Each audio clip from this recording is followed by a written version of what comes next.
L'entretien accordé par Emmanuel Macron au journal du dimanche témoignera une nouvelle fois de l'agilité d'un candidat qui a tout d'une anguille politique.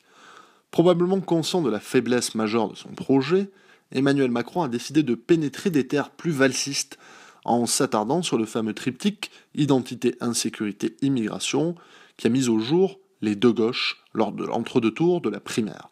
Enfin, disons qu'il n'en a retenu que les deux premiers termes, feignant d'ignorer l'enjeu migratoire grâce à des journalistes assez complaisants. D'ailleurs, la couverture du journal n'était autre que sécurité, identité, laïcité, les réponses de Macron. Emmanuel Macron est un brillant sophiste, capable de dire noir comme blanc dans la même phrase.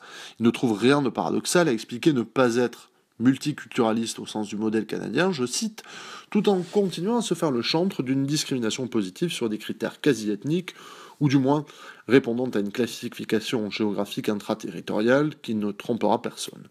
Dans le même ordre d'idées, il ose pourfendre un islam consulaire sous influence étrangère, sans renier sa défense du port du burkini sur les plages françaises. Est-il schizophrène ? Preuve de son opportunisme, le Janus socialo-libéral fait référence pêle-mêle à la notion d'insécurité culturelle chère à Laurent Bouvet, affirme être favorable à un principe de tolérance zéro sur les sujets de sécurité, critique la position de Benoît Hamon lors de la polémique des cafés réservés aux femmes de Sevran, et, cerise sur le gâteau, envisage de restaurer un service militaire national d'une durée d'1 mois. L'ensemble, idéologiquement très hétérogène, n'est qu'une somme de non-sens savamment cachée sous les oripeaux de la franchise d'une démarche empirique qui refuserait de se dérober face au réel.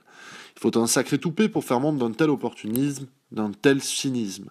Après avoir clairsemé les rangs socialistes et centristes, Emmanuel Macron s'attaque à la droite. Car s'il sait déjà pouvoir compter sur le soutien du général Soublet, dont le double jeu n'aura surpris que les moins attentifs et les plus niais, il entend aussi gagner à sa cause des cadres et des élus, des républicains. L'odeur du fromage devrait certainement lui attirer quelques nouvelles fidélités.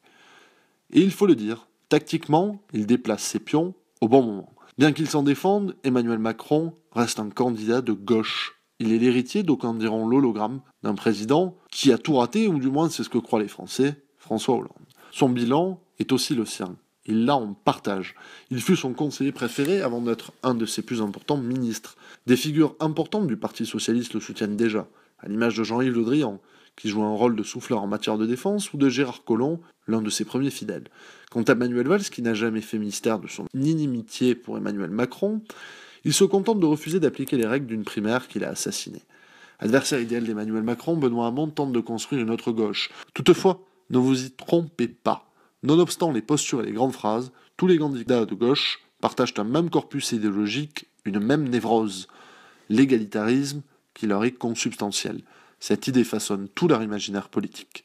Pas plus Macron que Mélenchon n'y échappe.